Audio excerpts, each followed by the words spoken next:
Hello friends, welcome to the GS magnet. Friends, आज के इस वीडियो में हम लोग जो आपका बिहार पुलिस मद्य निषेध 689 पदों के लिए एग्जाम होने वाला है, इसके लिए हम लोग आज के इस वीडियो में जीके जीएस का 50 बीबीए प्रश्नों को कवर करेंगे। जो आपके एग्जाम के दृष्टि से यह प्रश्न काफ़ी ज़्यादा इम्पोर्टेंट रहेंगे। तो अगर आप सभी चैनल पर नए हैं तो चैनल को सब्सक्राइब करके बगल वाले बेल आइकन को दबा दीजिए, ताकि बिहार पुलिस मद्य निषेध से संबंधित कोई भी वीडियो को अपलोड किया जाए तो उसका नोटिफिकेशन आपको मिल सके। तो चलिए, हम लोग ज़्यादा देर न करते हुए हम लोग अपने पहले प्रश्न पे आएंगे। पहले प्रश्न को सॉल्व करेंगे कि प्रश्न क्या पूछा जा रहा है आप सभी से। जैसा कि आप सभी का पहला प्रश्न है, अपने विरोधियों के प्रति किसने कठोर लौह एवं रक्त की नीति का पालन किया था। देखिए, लौह और रक्त की नीति का जो पालन किया था आपका ऑप्शन नंबर सी यानी कि बलवन हो जाएगा, ध्यान रखिएगा। देखिए, जब मैं प्रैक्टिस सेट को सॉल्व कर रहा था तो कुछ प्रश्नों को मैंने टिक कर दिया, ठीक है ना। तो इस प्रश्न के लिए आपका सही जवाब ऑप्शन नंबर क्या हो जाएगा, सी बलवन। देखिए, डिस्कशन में बता रहा हूँ, उसको थोड़ा ध्यान से सुनिएगा। बलवन ने अपने विरोधियों के प्रति लौह एवं रक्त की नीति का क्या किया था, पालन किया था, ठीक है ना। इस बलवन का अगर वास्तविक नाम यानी कि इसका वास्तविक नाम का बात किया जाए तो बहाउद्दीन बलवन था, तथा यह इल्तुतमिश का गुलाम था। और इल्तुतमिश जो था कुतुबुद्दीन ऐबक का गुलाम था, और कुतुबुद्दीन ऐबक मोहम्मद गौरी का गुलाम था। इस बात को ध्यान रखिएगा। यही बलबन क्या किया था कि अपने दरबार में सिजदा एवं पेबोस प्रथा की शुरुआत की थी, ठीक है ना। इतना बात आप सभी ध्यान रखिएगा। अगला प्रश्न आप सभी से 2 नंबर है, फिरोज तुगलक के द्वारा लगाया गया सिंचाई कर का उपज का कुल कितना भाग होता था। देखिए, जो यह फिरोज शाह तुगलक था, इसने सिंचाई पर जो कर लगाया था वो ऑप्शन नंबर डी 1/10 भाग आप सभी याद रखिएगा, ठीक है ना। चलिए, अगला प्रश्न आप सभी लोगों के लिए 3 नंबर है, अकबर द्वारा इलाही सनवंत की शुरुआत किस वर्ष की गई। देखिए, जो इलाही सनवंत की शुरुआत किया गया था अकबर के द्वारा वो ऑप्शन नंबर बी 1883 आप सभी ध्यान रखिएगा। चलिए, अगला प्रश्न आप सभी लोगों के लिए, निम्नलिखित में से किसे मराठों का मैकियावेली कहा गया है। देखिए, मराठों का मैकियावेली जो कहा गया है ऑप्शन नंबर ए यानी कि नाना फडणवीस, ध्यान रखिएगा, ठीक है। चलिए, अगला प्रश्न आप सभी का 5 नंबर, पाहुल प्रणाली की शुरुआत किसके द्वारा किया गया था। देखिए, जो ये आपका पाहुल प्रणाली है ना, इसका जो शुरुआत किए थे ऑप्शन नंबर सी गुरु गोविंद सिंह, आप सभी ध्यान रखिएगा, ठीक है ना। किसने किया था, गुरु गोविंद सिंह, ठीक है, जिनका जन्म 1666 ईस्वी में पटना में हुआ था। इस बात को ध्यान रखिएगा। या सिखों के जो गुरु गोविंद सिंह थे वह सिख के 10वें एवं अंतिम गुरु थे। इस बात को भी साथ साथ ध्यान रखिएगा। अगला प्रश्न आप सभी लोगों का 6 नंबर है, देख लीजिए। कह रहा है, मुस्लिम शिक्षा के विकास के लिए प्रथम मदरसा की स्थापना की गई थी, कब किया गया था, आप सभी लोगों को बताना है। तो देखिए, इस प्रश्न के लिए आपका सही जवाब ऑप्शन नंबर बी 1781 हो जाएगा, ध्यान रखिएगा। कलकत्ता में यह स्थापना किया गया था, ठीक है ना। और उस समय जो भारत के गवर्नर जनरल थे वारेन हेस्टिंग को ध्यान रखिएगा, ठीक है। चलिए, अगला प्रश्न आप सभी का 7 नंबर, दास प्रथा का अंत किस गवर्नर जनरल के शासनकाल के दौरान किया गया। तो इसका नाम हो जाएगा option number C Lord Ellenborough, आप सभी लोग ध्यान रखिएगा, ठीक है ना। जो 1843 ईस्वी में दास प्रथा को क्या किया था, अंत किया था, ठीक। और आप सभी से एक रिक्वेस्ट है, आप सभी प्रैक्टिस सेट को फुल यानी कि पूरा वीडियो को सॉल्व कीजिए, सॉरी देखिए, ठीक है, जिससे आपको पूरा प्रैक्टिस सेट कवर हो जाए, ठीक है ना। पूरे के पूरे प्रश्न आप सभी के माइंड में उतर जाए। अगर चैनल पर नए हैं तो बार बार मैं नहीं बोलूँगा, सब्सक्राइब और लाइक के लिए आप लोग खुद कर दीजिए, ठीक है ना। चलिए, अगला प्रश्न आप सभी का 8 नंबर है, प्रसिद्ध रंपाओ विद्रोह का संबद्ध किस राज्य से है। देखिए, इस प्रश्न के लिए आपका सही जवाब क्या हो जाएगा, तो ऑप्शन नंबर ए आंध्र प्रदेश, आप सभी ध्यान रखिएगा। देखिए, यह प्रैक्टिस सेट खुद मैं सॉल्व कर रहा था और हम भूल गए थे और टिक लगा दिए थे, ठीक है ना। हमको प्रैक्टिस सेट कराना था आप सभी लोगों के लिए, तो हम टिक करते गए। बाद में जब पीडीएफ बनाने बैठे तो देख रहे हैं कि इसको टिक करते, उससे कोई दिक्कत नहीं है, आप सभी इसको एक बार रिवाइज कर लीजिए, ठीक है ना। 9 नंबर प्रश्न है, भारतीय सुधार समिति की स्थापना किसने की थी। तो देखिए, इस प्रश्न के लिए आपका सही जवाब ऑप्शन नंबर ए दादा भाई नौरोजी, आप सभी ध्यान रखिएगा। अगला प्रश्न, 1857 की क्रांति के दौरान फैजाबाद में इसका नेतृत्व किसने किया था। देखिए, फैजाबाद में जो नेतृत्व किए थे option number A sorry C Maulvi Ahmadullah, आप सभी ध्यान रखिएगा, ठीक है ना। चलिए, अगला प्रश्न आप सभी लोगों के लिए देख लीजिए, 11 नंबर है, यानी कि कैबिनेट मिशन 1946 को मुस्लिम लीग ने कब स्वीकार किया था, यानी कि मुस्लिम लीग ने कब स्वीकार किया था, आप सभी को बताना है। ध्यान रखिएगा, डेट 6 जून 1946 को स्वीकार किया था, ठीक है ना। चलिए अगला प्रश्न क्या है आप सभी लोगों का। अगला प्रश्न आप सभी का 12 नंबर, भगत सिंह को फांसी की सजा सुनाने वाला न्यायाधीश निम्नलिखित में से कौन था। देखिए उस न्यायाधीश का जो नाम था आपका ऑप्शन नंबर आप सभी लोग सी ध्यान रखिएगा, जेसी हिल्टन नाम था। और भगत सिंह को फांसी जो हुआ था 23 मार्च, आप सभी ध्यान रखिएगा 23 मार्च 1931 को हुआ था, इस बात को ध्यान रखिएगा। अब भगत सिंह को शहीद ए आजम के नाम से भी जाना जाता है, साथ साथ इसे भी ध्यान रखिएगा। चलिए 13 नंबर प्रश्न है, आग का आविष्कार किस काल के दौरान हुआ था। तो आग का आविष्कार आपका ऑप्शन नंबर बी पूरा पाषाण काल हो जाएगा, ध्यान रखिएगा। 14 नंबर प्रश्न, निम्नलिखित में से किस स्थान में नर्तकी की कांस्य की मूर्ति प्राप्त हुई है। तो मोहनजोदड़ो, आप सभी ध्यान रखिएगा, ठीक है ना। जो सिंधु घाटी सभ्यता के दौरान जो मोहनजोदड़ो से प्रसिद्ध एक नर्तकी जो थी कांस्य की मूर्ति प्राप्त हुई है, ठीक है ना। जबकि अगर बात किया जाए जूते हुए खेत का प्रमाण कहाँ से मिला है, तो आप सभी कालीबंगा ध्यान रखिएगा, ठीक है। अगला प्रश्न आपका 15 नंबर है कि प्रसिद्ध राजवैद्य जीवक किसके दरबार में रहते थे। तो ऑप्शन नंबर ए बिंबिसार हो जाएगा, ध्यान रखिएगा। अगला प्रश्न आपका 16 नंबर, किस वर्ष राष्ट्रीय नियोजन समिति का गठन किया गया था। देखिए राष्ट्रीय नियोजन समिति का गठन ऑप्शन नंबर ए 1938 में किया गया था, ध्यान रखिएगा। अगला प्रश्न आपका, दुर्गापुर इस्पात कारखाना की स्थापना किस पंचवर्षीय योजना के दौरान की गई थी। तो देखिए यह जो आपका योजना था, कौन सा योजना चल रहा था, आप सभी लोगों को बताना है। तो ऑप्शन नंबर आप सभी बी को ध्यान रखिएगा, द्वितीय पंचवर्षीय योजना, ठीक है ना। जो कब से कब तक था, तो 1956 से लेकर के 61 तक था, ठीक है ना, ध्यान रखिए। अगला प्रश्न 18 नंबर है, भारतीय बीमा विनियामक और विकास प्राधिकरण IRDA का मुख्यालय कहाँ स्थित है। देखिए इसका जो मुख्यालय है आपका कहाँ हो जाएगा, तो ऑप्शन नंबर सी हैदराबाद, आप सभी लोग ध्यान रखिएगा। अगला प्रश्न आप सभी लोग देख लीजिए 19 नंबर, निम्नलिखित में से कौन अप्रत्यक्ष कर का उदाहरण है। देखिए अप्रत्यक्ष कर पूछा जा रहा है, तो ऑप्शन नंबर सी सीमा शुल्क, आप सभी लोग ध्यान रखिएगा, ठीक है ना। चलिए अगला प्रश्न क्या हो जाएगा आप सभी लोगों का। देखिए अगला प्रश्न 20 नंबर, प्रिंसिपल ऑफ इकोनॉमिक्स पुस्तक के लेखक कौन है। देखिए तो यह जो पुस्तक लिखे थे आपके ऑप्शन नंबर बी मार्शल ने लिखा था, ठीक है ना। कब लिखा था, तो आप सभी ध्यान रखिएगा, यानी कि 1890 में लिखा था, ध्यान रखिएगा, ठीक है ना। चलिए अगला प्रश्न आप सभी का 21 नंबर, भोरघाट दर्रा किन दो स्थानों के बीच संपर्क में है। देखिए संपर्क मार्ग आप सभी को बताना है भोरघाट दर्रा, तो ऑप्शन नंबर सी मुंबई से पुणे, आप सभी ध्यान रखिएगा। 22 नंबर प्रश्न है, धारला निम्नलिखित में से किसकी सहायक नदी है। धारला जो है आपका ऑप्शन नंबर क्या हो जाएगा, जल्दी से बताइए। तो ब्रह्मपुत्र की सहायक नदी, आप सभी लोग ध्यान रखिएगा, ठीक है ना। इसके अलावा कुल्सी भी है, मानस भी है, तीस्ता भी है, ठीक है ना। और धनसिरी भी है। यह ब्रह्मपुत्र की क्या है, सहायक नदी है। अगर बात किया जाए ब्रह्मपुत्र नदी का उद्गम स्थल, तो आप सभी मानसरोवर झील याद रखिएगा, ठीक है ना। चलिए अगला प्रश्न है आपका 23 नंबर, पंचेश्वर परियोजना किन दो देशों के संयुक्त परियोजना है। देखिए पंचेश्वर परियोजना का अगर बात किया जाएगा ना, तो इसके लिए आपका सही जवाब ऑप्शन नंबर बी भारत और नेपाल को, आप सभी लोग ध्यान रखिएगा, ठीक है ना। चलिए अगला प्रश्न है आपका 24 नंबर, भारत में कोयला भंडारण के मामले में कौन सा राज्य अग्रणी है। देखिए कोयला भंडारण के मामले में अगर बात किया जाए, तो आपका ऑप्शन नंबर सी ध्यान रखिएगा, झारखंड ध्यान रखिएगा, ठीक है ना। चलिए अगला प्रश्न है आपका 25 नंबर, भारत सरकार ने राष्ट्रीय कृषि नीति की घोषणा किस वर्ष की थी। देखिए राष्ट्रीय कृषि नीति की जो घोषणा हुआ था आपका क्या हो जाएगा, इसका आंसर ऑप्शन नंबर बी 2000, ध्यान रखिएगा। अगला प्रश्न है आपका 26 नंबर, दक्षिणी सह्याद्री का निम्नलिखित में से सर्वोच्च शिखर आप सभी को बताना है।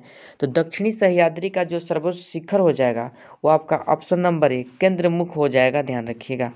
अगला प्रश्न आप सभी का 27 नंबर, निम्नलिखित में से किस राज्य से होकर कर्क रेखा नहीं गुजरती है। देखिए कर्क रेखा नहीं गुजरती है तो ऑप्शन नंबर यानी कि डी मणिपुर से नहीं गुजरती है, आप सभी लोग ध्यान रखिएगा, ठीक है ना। बाकी कर्क रेखा भारत के कुल 8 राज्यों से होकर गुजरती है, जिसमें आपका गुजरात है, राजस्थान है, मध्य प्रदेश, छत्तीसगढ़, झारखंड और पश्चिम बंगाल, त्रिपुरा और मिजोरम, ठीक है। चलिए अगला प्रश्न आप सभी का 28 नंबर, जावा सागर तथा हिंद महासागर में कौन सी जल संधि जोड़ती है, यानी कि कौन सी जल संधि जोड़ती है, तो ऑप्शन नंबर बी सुंडा जल संधि हो जाएगा, ध्यान रखिएगा। 29 नंबर प्रश्न है, किन महाद्वीप को मानव उत्पत्ति का केंद्र माना जाता है। देखिए मानव उत्पत्ति का केंद्र जो है आपका ऑप्शन नंबर बी अफ्रीका को ध्यान रखिएगा, ठीक है ना। चलिए अगला प्रश्न आप सभी का 30 नंबर, निम्नलिखित में से किस मृदा का क्षेत्रीय विस्तार भारत में सर्वाधिक है, तो आप सभी जलोढ़ मृदा ध्यान रखिएगा, ऑप्शन नंबर क्या हो जाएगा, सी हो जाएगा, ठीक। चलिए 31 नंबर प्रश्न है, मुरलेन राष्ट्रीय उद्यान किस राज्य में स्थित है। मुरलेन जो आपका राष्ट्रीय उद्यान है वह मिजोरम में स्थित है, ठीक है ना। कहाँ स्थित है, मिजोरम में। जबकि इसके अलावा डम्फा, मुरलिन तथा ब्लू माउंटेन आप सभी ध्यान रखिएगा, ये सब कहाँ है, यानी कि मिजोरम में है, ठीक है ना। और बात किया जाए इस राष्ट्रीय उद्यान की स्थापना कब हुआ था, यानी कि मुरलेन राष्ट्रीय उद्यान की स्थापना का बात किया जाए तो 1991, ध्यान रखिएगा। कहाँ बताए हैं, तो आप सभी लोग ऑप्शन नंबर कहाँ लगाइएगा, बी यानी कि मिजोरम, ठीक। अगर बी मिजोरम तभी लगाइएगा, नहीं तो मत लगाइएगा, दूसरा ऑप्शन होगा तो दूसरा को टिक कीजिएगा। विश्व ओजोन दिवस प्रतिवर्ष किस तिथि को मनाया जाता है, तो देखिए यह जो मनाया जाता है 16 सितंबर, आप सभी ऑप्शन नंबर डी को ध्यान रखिएगा, ठीक। चलिए अगला प्रश्न है आपका 33 नंबर, भारत में अंतरिक्ष कार्यक्रम की शुरुआत किस वर्ष की गई थी, तो 1962, आप सभी लोग ध्यान रखिएगा। अगला प्रश्न 33 नंबर है, भारत में अंतरिक्ष कार्यक्रम की शुरुआत किस वर्ष की गई थी, तो देखिए इस कार्यक्रम की शुरुआत ऑप्शन नंबर बी 1962 में किया गया था। और किसकी अध्यक्षता में प्रश्न पूछ लिया जाए किया गया था, तो डॉक्टर यानी कि विक्रम साराभाई, आप सभी लोग ध्यान रखिएगा, ठीक। चलिए अगला प्रश्न 34 नंबर, अंतर्राष्ट्रीय श्रम संगठन का मुख्यालय कहाँ स्थित है, तो देखिए अंतर्राष्ट्रीय श्रम संगठन का मुख्यालय ऑप्शन नंबर सी जेनेवा में स्थित है, ध्यान रखिएगा। 35 नंबर प्रश्न है, उदय भूमि निम्न में से किस महापुरुष की समाधि स्थल है। देखिए उदय भूमि जो है आपका किसका हो जाएगा, तो देख लीजिए आप सभी लोग option number D KR Narayanan, आप सभी लोग ध्यान रखिएगा, ठीक है ना। चलिए अगला प्रश्न क्या है आप सभी लोगों का 36 नंबर, देश का सर्वोच्च वीरता पुरस्कार निम्नलिखित में से कौन सा है, तो परम वीर चक्र, आप सभी लोग ध्यान रखिएगा, ठीक है ना। और यह पुरस्कार कब से दिया जा रहा है भारत में, तो आप सभी लोग 1947 से ध्यान रखिएगा कि शुरुआत हुआ है इसका। अगला प्रश्न है आपका 37 नंबर, रेणुका झील जो भारत में रामसर आर्द्रभूमि क्षेत्र के अंतर्गत आता है का संबंध किस राज्य में। देखिए रेणुका झील का संबंध किस राज्य में है, आप सभी लोग किस राज्य से है, आप सभी लोगों को बताना है, तो option number B Himachal Pradesh, आप सभी लोग ध्यान रखिएगा। 38 नंबर प्रश्न है, निम्नलिखित में से किस ट्रॉफी यानी कि कप का संबंध फुटबॉल से नहीं है। देखिए फुटबॉल से नहीं पूछा गया है तो आप सभी लोग मेयर कप को ध्यान रखिएगा। बाकी डूरंड कप, रोवर्स कप का संबंध फुटबॉल से है, जबकि मेयर कप का जो संबंध है आपका मुक्केबाजी, आप सभी लोग ध्यान रखिए, मुक्केबाजी से है, ध्यान रखिएगा, ठीक। चलिए अगला प्रश्न है क्या आप सभी का 39 नंबर, ओलंपिक ध्वज को सर्वप्रथम किस वर्ष फहराया गया था। ओलंपिक ध्वज को जो फहराने का काम किया गया था ऑप्शन नंबर ए 1920, आप सभी ध्यान रखिएगा। 40 नंबर प्रश्न है आपका, सूचना क्रांति के जनक के रूप में किसे जाना जाता है, तो देखिए यह जो हो जाएंगे आपका option number A Arthur C Clarke हो जाएंगे, ध्यान रखिएगा। अगला प्रश्न है आपका 41 नंबर, किस संविधान संशोधन के तहत राष्ट्रपति के निर्वाचन मंडल में केंद्र शासित प्रदेश दिल्ली तथा पुडुचेरी निर्वाचित सदस्यों को भी शामिल किया गया है, तो यह जो संशोधन है आपका 70 यानी कि 70, ठीक है ना, संविधान संशोधन। अगला प्रश्न है 42 नंबर, लोकसभा के बैठक को गणपूर्ति के अभाव में स्थगित करने का अधिकार किसे है, तो देखिए यह प्रश्न जो हो जाएगा, इस प्रश्न के लिए आपका सही जवाब तो आप सभी ऑप्शन नंबर बी लोकसभा अध्यक्ष को आप सभी लोग ध्यान रखिएगा।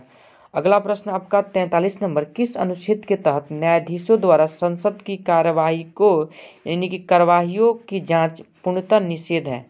देखिए इसके लिए जो आपका सही आंसर क्या हो जाएगा, जल्दी से आप सभी लोग बताइए। तो ऑप्शन नंबर बी अनुच्छेद 122 ध्यान रखिएगा, ऑप्शन नंबर सी। 44 नंबर प्रश्न है, भारतीय संविधान की उद्देशिका में कितने बार के न्याय का वर्णन किया गया है, यानी कि न्याय का वर्णन। तो देखिए न्याय का जो वर्णन का बात किया जाए तो ऑप्शन नंबर बी यानी कि 3 न्याय, क्या क्या, सामाजिक, आर्थिक और राजनीतिक न्याय का बात किया गया है, ध्यान रखिएगा। 45 नंबर प्रश्न है आप सभी लोगों का, निम्नलिखित में से कौन स्वतंत्र भारत के पहले सूचना एवं प्रसारण मंत्री थे। देखिए सूचना और जो प्रसारण मंत्री थे भारत के, वो आपके सरदार वल्लभ भाई पटेल, ऑप्शन नंबर बी को आप सभी लोग ध्यान रखिएगा। चलिए अगला प्रश्न है आपका 46 नंबर, निम्नलिखित में से कौन सा युग्म सुमेलित नहीं है। देखिए सुमेलित युग्म नहीं बताना है आप सभी लोगों को। तो इसके लिए आपका सही जवाब ऑप्शन नंबर ए 1 और 3, यानी कि देखिए 1 और 3 यानी कि विधि द्वारा स्थापित प्रक्रिया ब्रिटेन से नहीं, जबकि ये तीसरा क्या है, द्विसदनवाद यूएसए, यह यहाँ से नहीं अडॉप्ट किया गया है, आप सभी लोग ध्यान रखिएगा। यह जो आपका विधि के द्वारा स्थापित प्रक्रिया है, यह आपका जापान से ग्रहण किया गया है। कहाँ से ग्रहण किया गया है, जापान से, जबकि द्विसदनवाद व्यवस्था ब्रिटेन से लिया गया है, न कि यूएसए, आप सभी लोग ध्यान रखिएगा। अगला प्रश्न है आप सभी का 47 नंबर, बिहार में लोकसभा तथा राज्यसभा के कुल कितने सीटें हैं। इस प्रश्न को हाल ही में जो आपका एग्जाम बिहार पुलिस मद्य निषेध का हुआ था, उसमें विधानसभा का सीट पूछा गया था, इसमें लोकसभा राज्यसभा का सीट बताना है। तो ऑप्शन नंबर आप सभी बी 40 एवं 16 ध्यान रखिएगा। अगला प्रश्न 48 नंबर, केंद्र राज्य संबंधों पर गठित सहकारिता आयोग का गठन किस वर्ष किया गया था। तो देखिए सहकारिता आयोग आपका ऑप्शन नंबर सी 1983 में, ध्यान रखिएगा। अगला प्रश्न 49 नंबर है, 92वां संविधान संशोधन के तहत किन भाषाओं को 8वीं अनुसूची में शामिल किया गया। तो देखिए यह जो भाषा था, बोडो भी था, मैथिली भी था और डोगरी भी था, यह तीनों भाषा था, ठीक है। इसलिए इसका सही जवाब ऑप्शन नंबर डी उपयुक्त सभी हो जाएगा, ध्यान रखिएगा आप सभी लोग, ठीक है ना। और ध्यान रखिएगा यह 92वां जो संविधान संशोधन हुआ था, वह आपका 2000 कब हुआ था, तो 3 ध्यान रखिएगा, कब हुआ था, 2003 ध्यान रखिएगा। कुल 4 भाषा को 8वीं अनुसूची में शामिल किया गया था, ठीक है ना, जिसमें आपका डोगरी, बोडो, मैथिली और संथाली को ध्यान रखिएगा। अगला प्रश्न आपका 50 नंबर है, भारतीय राजनीति के इतिहास में अभी तक कुल कितनी बार दोनों सदनों की संयुक्त बैठक बुलाई गई है। तो देखिए यह जो संयुक्त बैठक जो बुलाई गई है आपका, क्या हो जाएगा इसका सही जवाब। तो ऑप्शन नंबर आप सभी लोग ध्यान रखिएगा बी, यानी कि 3 बार बुलाया गया है। एक बार 1961 में बुलाया गया था। कब बुलाया गया था, 1961 में, दहेज प्रतिबद्ध विधेयक, ठीक है ना, जो 1961 में बुलाया गया था। इसके बाद जो बुलाया गया था आपका 1978 में बुलाया गया था। यह क्या मामला था, तब बैंक सेवा आयोग विधेयक के संबंध में बुलाया गया था। जबकि एक जो बुलाया गया था 2000, आप सभी 2 ध्यान रखिएगा, आतंकवाद निवारण विधेयक के लिए बुलाया गया था, ठीक है ना। चलिए अगला प्रश्न आप सभी लोगों का देख लीजिए, 51 नंबर, उच्चतम न्यायालय के न्यायाधीशों की सेवानिवृत्ति की आयु क्या है। देखिए यह जो आयु आपका है कितना है, आप सभी को बताना है। तो देखिए इसके लिए आपका सही जवाब ऑप्शन नंबर सी 62 वर्ष, आप सभी लोग ध्यान रखिएगा, ठीक है ना। तो जैसा कि आज की इस वीडियो में हम लोग 50 प्रश्न को ही कवर करने वाले थे, बट एक प्रश्न और एक्स्ट्रा इसमें ऐड हो गया था, तो टोटल मिलाकर के 51 प्रश्नों को कवर किए हैं, जो किसी न किसी रूप से आपके बिहार पुलिस ही नहीं, हर एक वनडे एग्जाम के लिए यह प्रश्न काफ़ी ज़्यादा इम्पोर्टेंट है। तो अगर आप सभी लोगों को सेशन अच्छा लगा हो तो सेशन को लाइक कीजिए, चैनल पर नए हैं तो चैनल को सब्सक्राइब कर लीजिए और बगल वाले बेल आइकन को दबा दीजिए, जिससे कोई भी वीडियो अपलोड किया जाए तो उसका नोटिफिकेशन आपके पास सही समय पर पहुंच सके, ठीक है। प्रश्न को लेकर के आपको किसी भी तरह का कोई डाउट है तो हमें कमेंट में ज़रूर बताइए। आज की सेशन को अब हम लोग यहीं पर ख़त्म करते हैं, फिर मिलते हैं अगले सेशन के साथ। तब तक के लिए जय हिंद, जय भारत।